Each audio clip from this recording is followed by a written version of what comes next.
revealing letters written by the so-called Dexter Killer. Police say Mark Twitchell was fascinated with the fictional serial killer on the popular TV series Dexter. Twitchell himself was convicted in 2011, and while in prison, he wrote dozens of detailed letters to an investigative journalist. Halo semuanya, selamat bergabung kembali di Mystery Club bersama gua, Valen. Di video kali ini gue bakal ngebahas tentang sebuah kasus pembunuhan yang bisa dibilang terinspirasi dari sebuah serial televisi. Gak usah lama-lama lagi, kita langsung masuk aja ke kasusnya. Ini dia The Dexter Killer.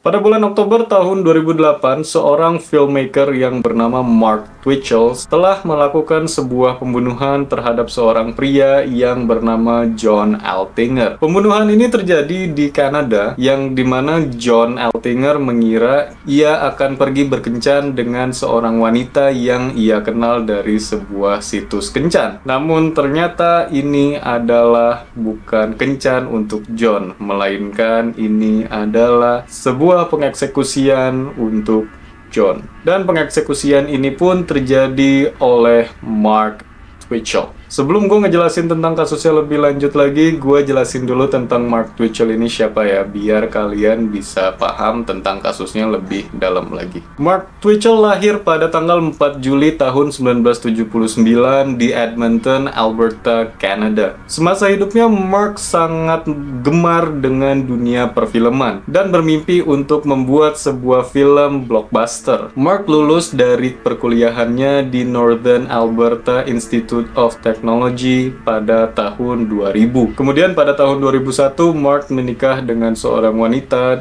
dan mereka memutuskan untuk pindah ke daerah Illinois. Namun pernikahan mereka hanya bertahan hingga tahun 2004 yang dimana mereka bercerai. Seiring berjalannya karir Mark di dunia perfilman, Mark ternyata memiliki obsesi dengan sebuah serial televisi yang berjudul Dexter, yang dimana serial televisi ini menceritakan tentang seorang yang membunuh sang pembunuh. Jadi gimana ya, jadi vigilante gitu. Jadi dia tuh baik tapi ngebunuh sang pembunuh gitu. Kebayang kan? Saking terobsesinya, Mark sampai membuat sebuah Facebook page, yang dimana di Facebook page-nya ini Mark itu mencoba memposisikan dirinya sebagai si Dexter-nya. Jadi dia tuh sering bikin bikin forum gitu di page-nya ini nih. Dia bikin forum, dia bikin artikel tapi dari sudut pandangnya si Dexter gitu loh. Jadi apa yang Dexter lalui, apa yang Dexter lakukan, pokoknya rincian dari setiap episode yang dia saksikan. Singkat cerita, di Facebook page tersebut Mark juga sempat berkomunikasi dengan seorang wanita yang istilahnya mereka memiliki kesamaan, yaitu mereka sama-sama menyukai serial Dexter. Mark juga sempat chattingan dengan wanita tersebut dan juga mereka sempat bertukaran cerita lah dan pertukaran informasi dan ya biasa kalau chattingan gimana sih gitu.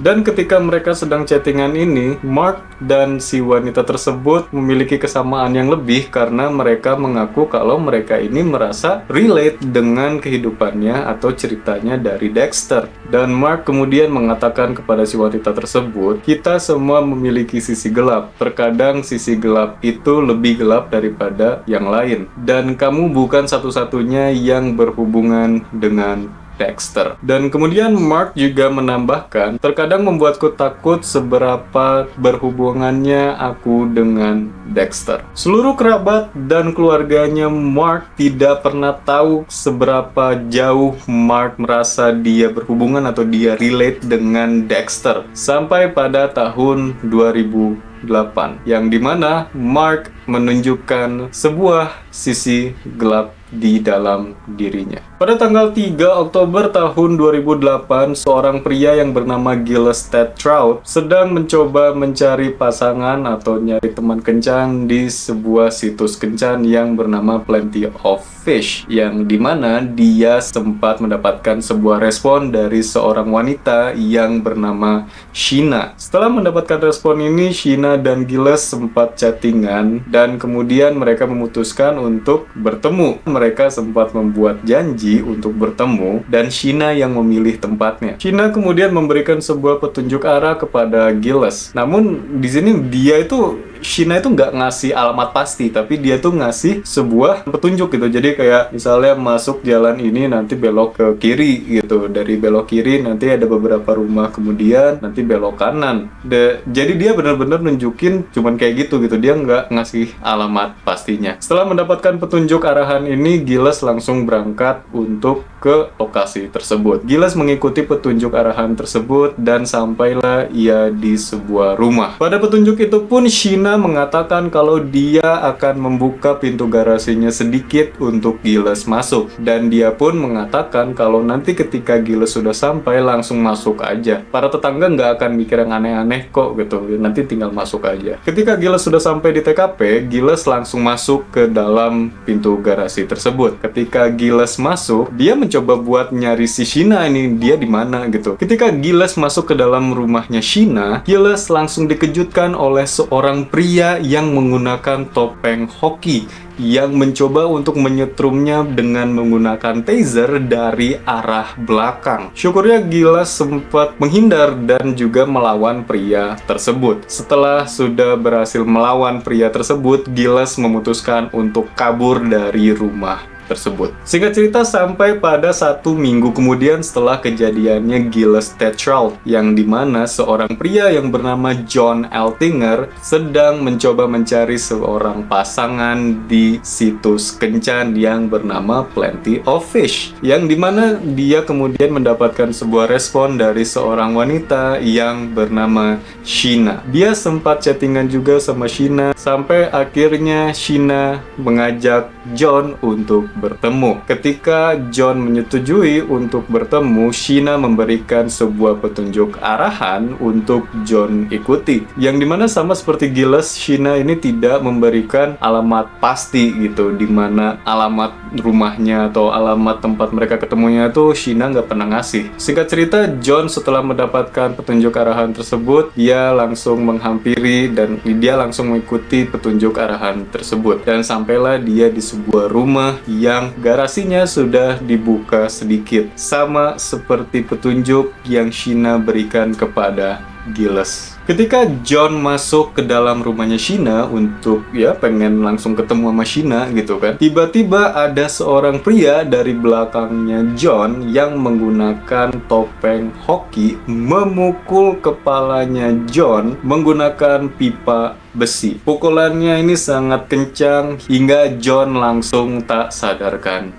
diri. Setelah John tak sadarkan diri, pria tersebut langsung menusuk John berkali-kali. Setelah menusuk John berkali-kali, John kemudian langsung dimutilasi dan dijadikan beberapa bagian. Beberapa hari kemudian, teman-temannya John merasa khawatir kenapa John nggak masuk-masuk gitu, dan dia nggak pernah membalas pesan dan email yang dikirimkan oleh teman-temannya. Kepada teman-temannya, John mengaku kalau dia ini sedang liburan di Costa Rica bersama pacar barunya, dan dia akan memperpanjang jangka waktu liburannya di Costa Rica. Dan kemudian John juga sempat mengirimkan surat pengunduran diri kepada tempat kerjanya, namun tempat kerjanya ini tidak mendapatkan respon lanjutan dari John mengenai alamat untuk mengirimkan gaji terakhirnya. Karena merasa aneh, temannya John mencoba untuk membobol masuk ke dalam apartemen milik John.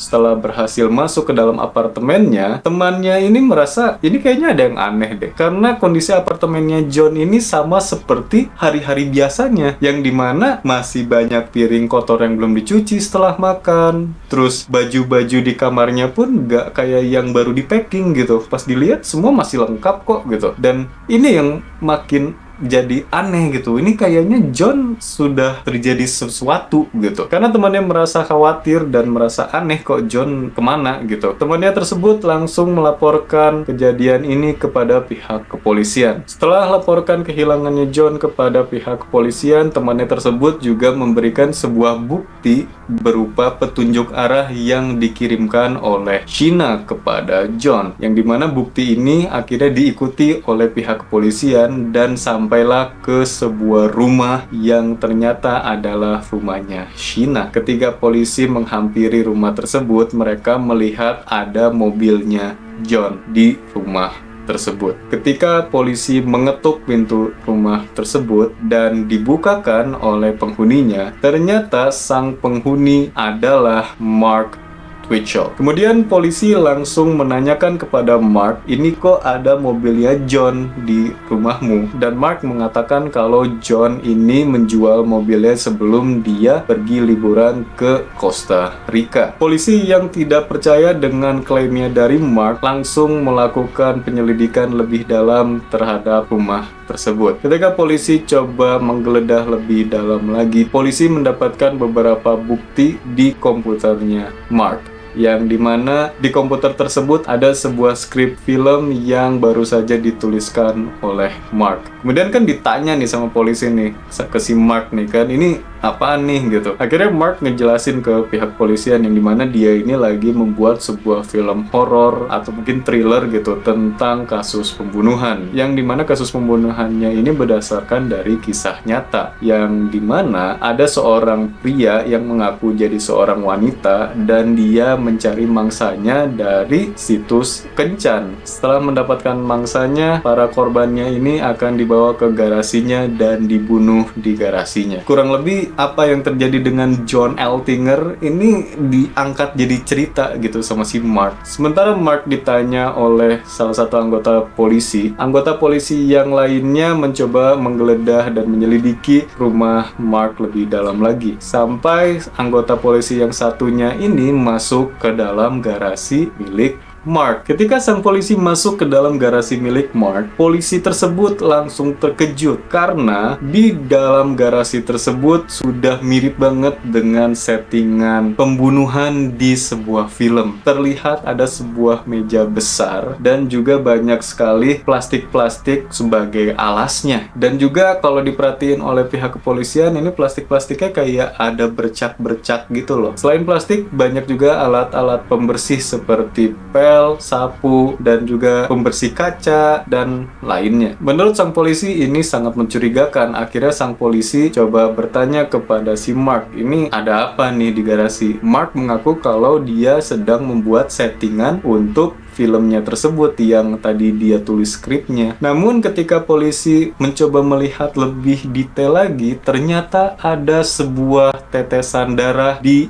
dalam garasi tersebut. Polisi langsung mengambil sampel darah tersebut dan juga langsung melakukan penahanan terhadap Mark Twitchell. Kemudian penahanan ini pun lebih diperkuat lagi ketika polisi berhasil menemukan sebuah sampel darah di dalam mobilnya milik John Altinger. Setelah melakukan penahanan, Mark Twitchell langsung dibawa ke kantor polisi dan juga langsung diproses secara hukum. Pada tahun 2011, persidangannya Mark baru dimulai. Dengan sangat mudah, Mark ini langsung tersudutkan dengan bukti-bukti yang sangat kuat. Yang pertama, ada kesaksiannya dari Gilles Tetrault. Gilles mengatakan seluruh kejadian yang dia alami. Dan Gilles pun mengaku kalau kenapa dia tidak melaporkan kejadian tersebut pada pihak kepolisian pada hari kejadian tersebut, karena Gilles merasa malu atas kejadiannya yang dimana dia merasa tertipu gitu. Dia mencoba untuk nyari pasangan lewat online gitu, tapi ternyata dia malah ketemu sama cowok gitu. Gilles mengakuinya seperti itu. Gilles menceritakan seluruh kejadiannya secara detail, yang dimana awalnya dia mencoba mencari pasangan di situs kencan yang bernama Plenty of Fish. Akhirnya dia ketemu wanita yang bernama Sheena dan mereka akhirnya bikin janji untuk bertemu, sampai akhirnya Sheena mengirimkan sebuah petunjuk arahan untuk Gilles ikutin. Jadi Sheena ini nggak pernah ngasih alamat pasti, dan kejadian ini pun dicocokkan dengan bukti chattingannya Sheena dengan John Altinger, yang dimana ini persis banget. Sheena, kedua pria ini menunjukkan bukti petunjuk arah menuju rumah yang sama, dan juga sampel darah yang polisi peroleh di garasi dan di mobilnya John Altinger sudah terbukti positif bahwa itu adalah darahnya dari John Altinger atau korban keduanya dari Mark Twitchell. Setelah seluruh bukti dikeluarkan untuk menyudutkan Mark, dengan sangat mudah Mark langsung dihukum dan Mark didakwa atas pembunuhan tingkat pertama dan mendapatkan hukuman penjara seumur hidup yang dimulai di tahun yang sama, yaitu tahun 2011.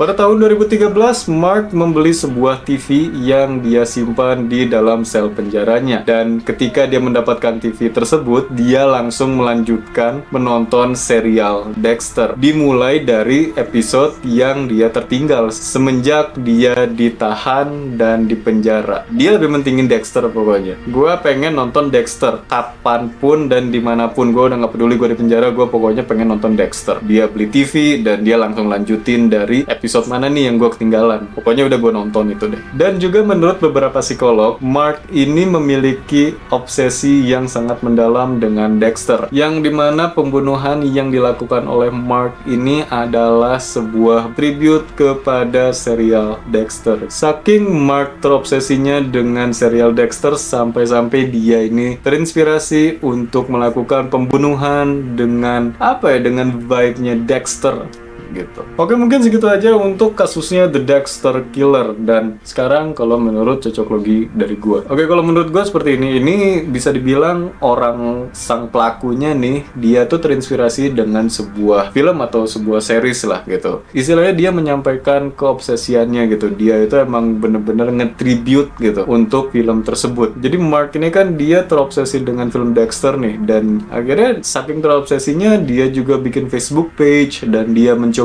memposisikan dia sebagai Dexternya gitu. Dia membuat forum-forum gitu, bener-bener kayak merasa diri dia itu Dexter. Namun yang bedanya adalah mungkin kalau Mark ini mikirnya out of the box gitu kali ya. Gimana caranya biar dia bisa mendapatkan korban dengan cara yang sangat mudah. Ya mungkin mikirnya dari dating web gitu, dating site gitu, untuk mendapatkan korban-korbannya. Dan yang gue tahu beberapa kasus lainnya yang terinspirasi dari film itu bukan si Mark Twitchell ini doang ya, bukan The Dexter Killer ini doang. Tapi kayak yang gue tahu ada Luca Magnotta yang dia juga terinspirasi dari film Basic Instinct. Dan dia juga kalau nggak salah terinspirasi dari film Catch Me If You Can yang dimana dia itu main kejar-kejaran dengan pihak kepolisian, dan kejar-kejarannya pun nggak nanggung gitu. Kejar-kejarannya dari Kanada ke Prancis kalau nggak salah, dan sampai akhirnya dia ditangkapnya di Jerman gitu. Dan dia pun sempat jadi red notice di Interpol, dan ya itu emang keren sih kasusnya gitu. Main kuncing-kuncingannya keren lah, gokil lah. Dan sekarang balik lagi ke si Mark Twitchell yang dimana kayaknya sih ini entah juga sih ya, mungkin Mark punya punya mental issue atau kurang tahu juga gitu. Namanya orang obsesi ya, mungkin karena dia mengidolize gitu ya, dia mengidolakan Dexter, dia pengen jadi Dexter karena ya terlalu dalam aja mengidolakannya. Oke, mungkin segitu aja untuk video kali ini pembahasannya tentang The Dexter Killer. Kalau kalian penasaran gue kedepannya upload video apa, kalian bisa tekan tombol subscribe di bawah, dan juga jangan lupa aktifkan tombol loncengnya untuk selalu ternotifikasi kalau gue upload video terbaru. Dan juga kalau kalian suka video ini, klik tombol like atau tombol thumbs up-nya. Dan kalau kalian punya kritik, saran, atau pendapat tentang video ini, kalian bisa tulis di kolom komentar di bawah.